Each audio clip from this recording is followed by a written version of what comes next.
آپ کے ساتھ تعلق ہی در حقیقت انسان کو صحیح معنوں میں انسان بناتا ہے، علوم کے ساتھ مزین کرتا ہے، اس کی عزت کے دروازے اس کے لیے کھولتا ہے۔ اسلاف کے حوالے سے کتاب کے بارے میں ہے، بڑا مشہور فقرہ ہے فارسی کا، فراغت کتاب گوشائے چمن۔ کسی نے پوچھا کہ آپ کی خواہش کیا ہے، ایسی تمنا کہ جس کے لیے آپ دعائیں کرتے ہوں؟ کہنے لگے ایک ہی تمنا ہے، فارغ ہوں اور میرے پاس کتاب ہو اور کسی چمن کا کوئی گوشہ مجھے میسر آ جائے تاکہ میں تنہائی میں دل جمی کے ساتھ، یکسوئی کے ساتھ کتاب کا مطالعہ کر سکوں۔ بہترین دوست اگر کوئی ہے تو وہ کتاب، خیر الجلیس فی الزمان کتاب، زمانے کے اندر بہترین دوست اگر ہے تو وہ کتاب۔ وہ اردو کا شعر بھی ہے کہ سرور علم بے کیف شراب سے بہتر، کوئی نہیں ہے رفیق کتاب سے بہتر۔ علم کا جو سرور ہوتا ہے وہ ہی در حقیقت سرور ہے، اس کے بغیر کوئی سرور نہیں ہے۔ میں پڑھ رہا تھا، ایوب نام کے ایک محدث ہوئے ہیں، انہوں نے کسی اور کے پاس اپنے ایک شاگرد کو بھیجا کہ جاؤ انہیں ذرا بلا کے لاؤ۔ ان کا نام میرے ذہن میں اس وقت نہیں۔ تو جب وہ گیا شاگرد وہاں ان کے پاس، ایوب کا شاگرد جب گیا تو انہوں نے کہا جی میں آتا ہوں۔ واپس آ کر کہنے لگا جی کہ وہ کہہ رہے تھے میرے پاس چند دوست ہیں، کچھ لوگ آئے ہوئے ہیں، میں ان سے فارغ ہو کر آتا ہوں۔ تو کہنے لگا جی وہاں تو کوئی بھی نہیں تھا، وہ صرف کتاب ایک پڑھ رہے تھے۔ تو تھوڑی دیر کے بعد جب وہ آئے تو انہوں نے کہا جی کہ کیا ایسا تھا کہ آپ صرف کتاب پڑھ رہے تھے، کوئی بندہ نہیں تھا آپ کے پاس بیٹھا اور آپ کہہ رہے تھے کچھ لوگ آئے ہوئے میں ان سے فارغ ہو کے آتا ہوں؟ کہنے لگے ہاں۔ کہنے لگے تم نے یہ جھوٹ کیوں بولا؟ کہنے میں نے جھوٹ نہیں بولا، میں کتاب کے ذریعے سے کئی بڑی بڑی ہستیوں کی محفل کے اندر پہنچا ہوا تھا۔ یہ جو کتب خانہ ہوتا ہے نا، کتب خانہ، یہ صرف کتب خانہ کتابوں کا مجمع نہیں ہوتا، در حقیقت کاملین اور عارفین جن کو ان کی کتابوں نے دوام بخشا ہوتا ہے، بقائے دوام بخشا ہوتا ہے، حیات جاوداں بخشی ہوتی ہے، وہ سارے کے سارے اس جگہ پہ جمع ہوتے ہیں۔ اور خوش نصیب ہے وہ طالب علم جو ان کاملین کی محفل میں بیٹھ کر ان کی بہترین باتوں کو سنتا ہے اور ان کے ذریعے سے اپنے دل کو بھی روشن کرتا ہے، اپنے مستقبل کو بھی بہترین بناتا ہے۔ کتاب ہے جو انسان کو نکھارتی ہے، سنوارتی ہے اور اس کے سامنے مستقبل کی راہیں اجالتی ہے، ان کے سامنے راہیں رکھتی ہے۔ اور اگر وہ ان کتابوں سے اقتباس کر کے پہلے لوگوں کے تجربات سے فائدہ اٹھاتے ہوئے اگر راستہ متعین کرتا ہے تو پھر وہ کبھی ٹھوکر نہیں کھاتا، اور اگر کھا لے تو اس کو پتا ہوتا ہے کہ کون سے طریقے سے میں ان کا ازالہ کر سکتا ہوں۔ کتاب بہترین دوست ہے، کتاب سے بڑھ کر دوست کوئی نہیں۔ برے دوستوں سے تنہائی بہتر، اور تنہائی کی بہترین شکل اگر کتاب کی دوستی کی صورت میں ہو تو پھر کتاب دوستی کے بعد کسی اور کی دوستی کی ضرورت نہیں رہتی۔ کتاب سے بڑھ کر مخلص، مہربان دوست اور کوئی نہیں ہو سکتا۔ وہ جگر مراد آبادی کا ایک شعر ہے، استاد جی اجازت ہے، شعر ہے اس کا کہ کامل رہبر قاتل رہزن، دل سا دوست نہ دل سا دشمن۔ اس نے دل کی بات کی ہے، کامل رہبر قاتل رہزن، دل سا دوست نہ دل سا دشمن۔ میں کہتا ہوں کہ یہ شعر پورا کا پورا اگر مصداق اترتا ہے، پورا مصداق ہے اس کا کوئی، تو وہ کتاب ہے۔ کامل راہبر قاتل رہزن، کتاب سا دوست نہ کتاب سا دشمن۔ اچھی کتابیں آپ پڑھیں گے، 10 کتابیں پڑھنے کے بعد آپ کو ایک درجہ بلندی مل جائے گی۔ ایک بری کتاب پڑھیں گے نا تو 10 درجے نیچے گر جائیں گے۔ کتابوں کا بھی ذوق ہونا چاہیے، کتاب کے بغیر کچھ بھی نہیں ہے انسان۔ اگر آپ بطور عالم کے اپنی جگہ بنانا چاہتے ہیں تو کتاب کے بغیر ممکن نہیں ہے۔ لیکن کتابوں پڑھتے ہوئے بھی کئی کتابیں ایسی ہوتی ہیں کہ ان کو ایک بار پڑھیں بس، کچھ چکھنے کے لائق ہوتی ہیں، کچھ نگلنے کے لائق ہوتی ہیں، کچھ کتابیں چبانے کے لائق ہوتی ہیں۔ اور وہ میں نے پڑھا تھا، غالباً مولانا ابوالکلام آزاد کا فکرہ ہے کہ جو کتاب ایک بار پڑھنے کے بعد دوبارہ پڑھنے کو جی نہ چاہے اس کو پڑھنا ہی نہیں چاہیے۔ بہترین کتاب وہ ہے جس کو بار بار پڑھنے کو جی چاہے، بار بار نئے نئے رخ ہمارے سامنے۔ ابن رشد ہی کا ایک قول ہے کہ عالم کی مجلس میں ایک گھڑی بیٹھنا، 1 گھنٹہ بیٹھنا 10 سال کے مطالعے سے بہتر، کیونکہ اس نے پڑھا ہوتا ہے۔ لیکن اگر کسی اچھے عالم کی کتاب پڑھیں گے تو پھر آپ اس سے اندازہ لگا لیں کہ کتنا بہتر ہوگا۔ بعض کتابیں کھینچ لیتی ہیں، جب تک ان کو ختم نہ کر لیا جائے ان کو رکھنے کو جی نہیں چاہتا۔ اور بعض کتابیں ایسی ہوتی ہیں کہ ایک ورق پڑھیں سر دکھنا شروع ہو جاتا ہے، اور بعض لوگ ایسے ہوتے ہیں ان کو دلچسپ کتاب بھی دے دیں تب بھی ان کا سر دکھنا شروع ہو جاتا ہے، جی نہیں کرتا پڑھنے کو۔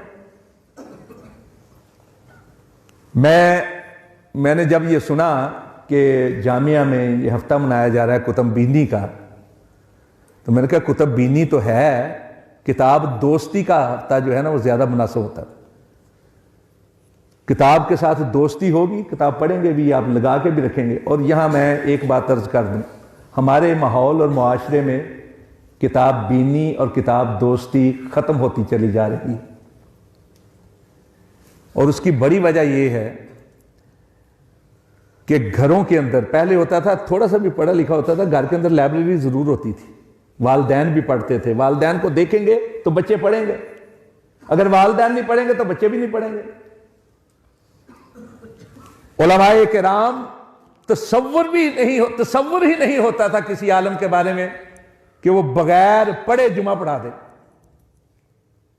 اب تو صرف جمعے کے ہوتے ہیں نا زیادہ تر خطبہ وغیرہ مسجد کے ساتھ، پہلے ایک مسجد کو سنبھالتے تھے، روزانہ درس ہوتا تھا قرآن پاک کا، پھر جمعے کا خطبہ تیار ہوتا تھا، یہ لازمہ تھا بغیر کتابوں کے۔ آج کل بھی ہیں گھروں میں لائبریریاں، جائیں نا، بڑی بڑی خوبصورت لائبریریاں ہوتی ہیں، کتابیں بھی ان کو آسانی سے میسر ہو جاتی ہیں، لیکن پڑھنے کا ذوق نہیں رہا۔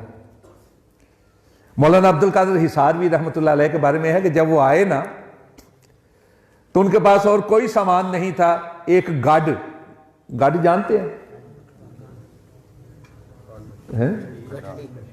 جسے پنجابی میں کہتے ہیں گڈا، یعنی بیل گاڑی، اس کے اوپر صرف کتابیں ہی کتابیں تھیں۔ جب وہ بارڈر کراس کر کے آئے تو جہاں جہاں سے گزر رہے تھے شور مچا ہوا تھا کہ مولوی ایک آیا وہ دے کول نہ کتاباں نے ہور سامان ہی کوئی نہیں۔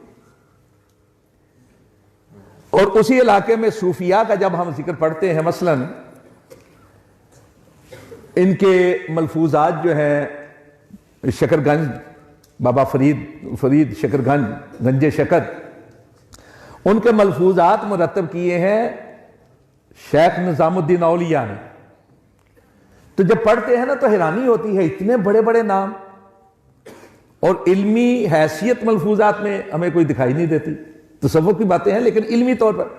اور یہاں ضمناً ایک بات آ گئی ہے، وہ ایک اپنے آپ کو بہت بڑے مولوی صاحب کہتے ہیں بریلوی مکتبہ فکر کے، انہوں نے آغاز یہاں سے کیا تھا غائبانہ نماز جنازہ کے حوالے سے، مقالے لکھے، یہ لکھے، ایک بریلوی صاحب نے تو میں نے کیا کیا کہ چند کتابوں کے ورق، سرورق یعنی ٹائٹل، اور اندر جو چیزیں تھیں وہ 5-6 کتابوں کے میں نے کاپی کروا کے انہیں بھیجے. میں نے کہا جی ہمارے سارے بڑے بڑے جو اولیاء تھے وہ غائبانہ نماز جنازہ کے قائل تھے، آپ صرف وہابیوں کی مخالفت میں ایسی بات.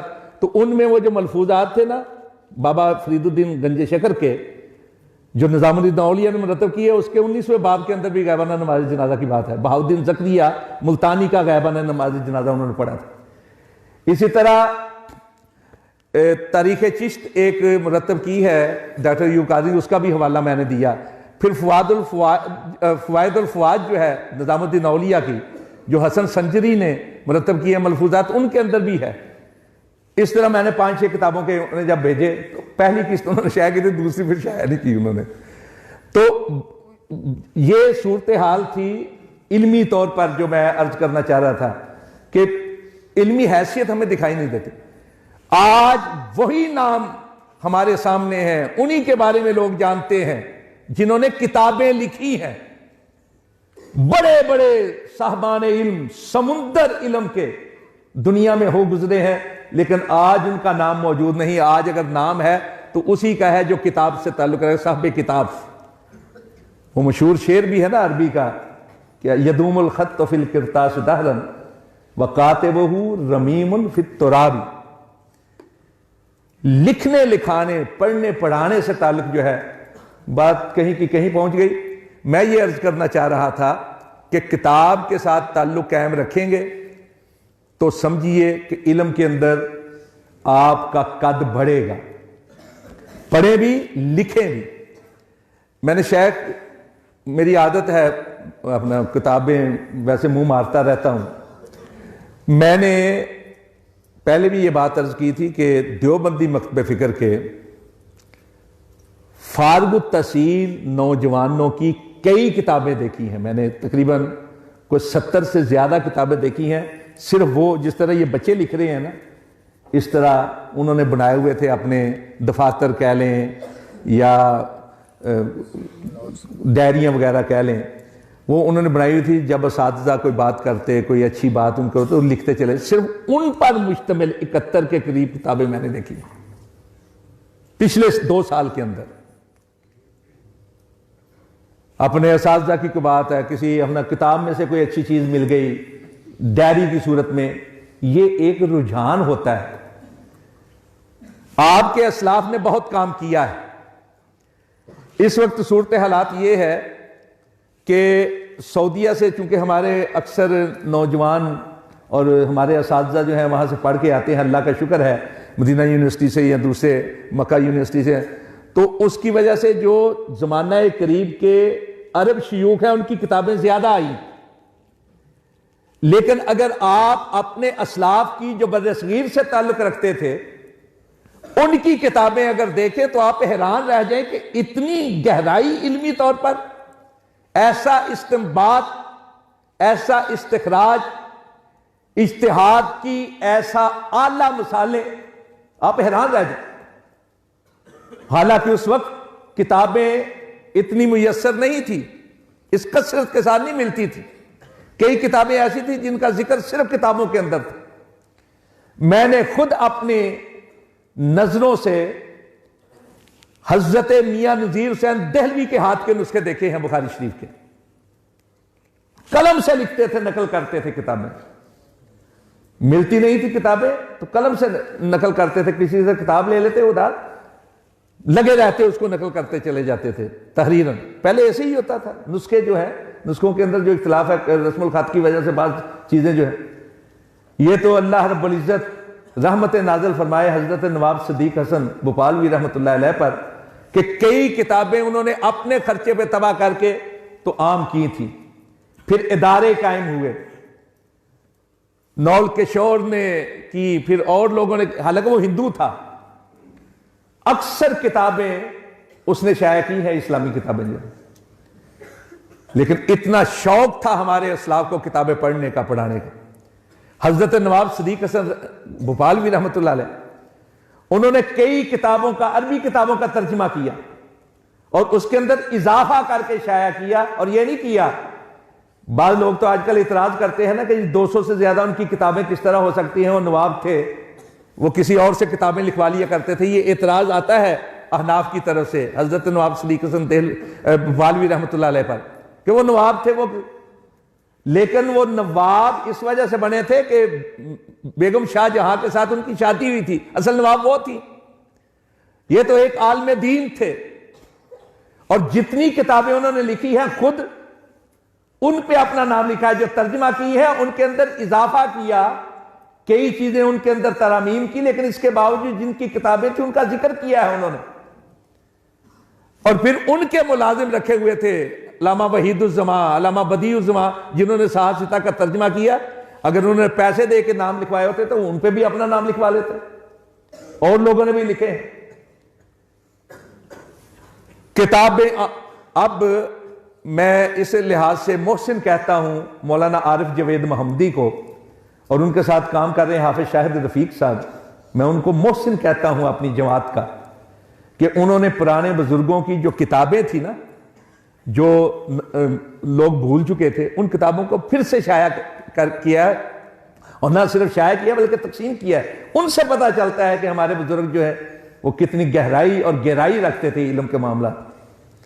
ایسی ایسی کتابوں کے نام کہ ہم حیران رہ جائیں. اور یہی وجہ ہے کہ علامہ رشید رضا مصری نے مصر میں بیٹھ کے کہا تھا لولا عنایت اخواننا بعلوم الحدیث فی الہند لقضی علیہا بالزوال، کہ اگر ہند سے تعلق رکھنے والے علماء حدیث کے اندر کام نہ کرتے تو حدیث کا علم ختم ہو چکا ہوتا، زوال آ چکا ہوتا. اس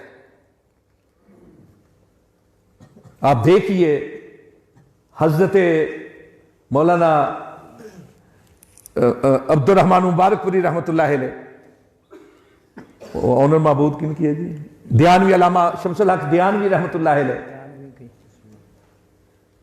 کتنا بڑا کام کیا ہے ان لوگوں نے. نواب صدیق حسن صاحب کا نام بھی کوئی چھوٹا نام نہیں ہے. حضرت میاں نذیر حسین دہلوی رحمۃ اللہ علیہ، اور یہ سارے بڑے نام جو ہیں وہ اس لیے نہیں تھے کہ بڑے دولت مند تھے، جاگیردار تھے، یا اقتدار کے اندر بڑے بڑے عہدوں پر فائز تھے، صرف کتاب کے ساتھ تعلق اور کتاب کے ساتھ دوستی. میری درخواست ہے آپ سے، آپ سارے علماء کرام ہیں، ٹائم نکالیں. لائبریری ماشاءاللہ آپ کی ایک مثالی لائبریری ہے جامعہ سلفیہ کی. 24 گھنٹے میں سے صرف 1 گھنٹہ دے لیں نا آپ لائبریری، صرف جا کے ویسے بیٹھ جایا کریں. پڑھیں گے تو کمال کی بات ہے، ویسے ہی جا کے بیٹھ جائیں، گھنٹہ نہیں تو آدھا گھنٹہ لازم کر لیں، صرف بیٹھ جائیں.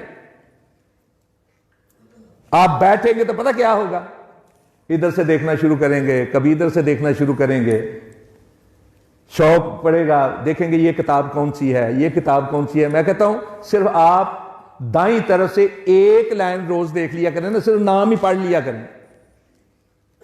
ایک بار اس کوچے میں داخل ہو جائیں گے تو پھر آپ کو خود کھینچتی چلی جائیں گی یہ چیزیں. اور دوسری بات جو ہے عرض کرنا چاہتا ہوں یہ کہ علم ایک ایسا دریا ہے جو اس کے چند گھونٹ پیتا ہے اس پہ نشہ طاری ہو جاتا ہے، ڈولنے لگتا ہے، کبھی ادھر گرتا ہے کبھی ادھر گرتا ہے. لیکن اگر پیتا چلا جائے تو جیسے جیسے پانی پیتا چلا جاتا ہے سنبھلتا چلا جاتا ہے. بعض لوگ ہوتے ہیں ایک چیز ان کے سامنے ہے نا تو پھر اسی کو پکڑ کے پھر فتوے شروع کر دیتے ہیں اس کے بارے میں پھر اساتذہ کی غلطیاں نکالتے ہیں، علماء کی غلطیاں نکالتے ہیں. لیکن جیسے جیسے علم اندر آتا چلا جاتا ہے ویسے ویسے اس کے اندر توسع پیدا ہو جاتا ہے، تحمل پیدا ہوتا ہے، بردباری پیدا ہوتی ہے. کتاب کا اپنا نشہ ہوتا ہے. آپ کتاب پڑھیں گے نا تو آپ یہ سمجھیں گے کہ آپ جس نے کتاب لکھی ہے وہاں پہنچ گئے. مثلا حجت اللہ البالغہ ہے، اگر آپ وہ پڑھنا شروع کر دیں تو آپ یہ سمجھیں کہ میں شاہ ولی اللہ رحمۃ اللہ علیہ کے سامنے بیٹھا ہوا ہوں.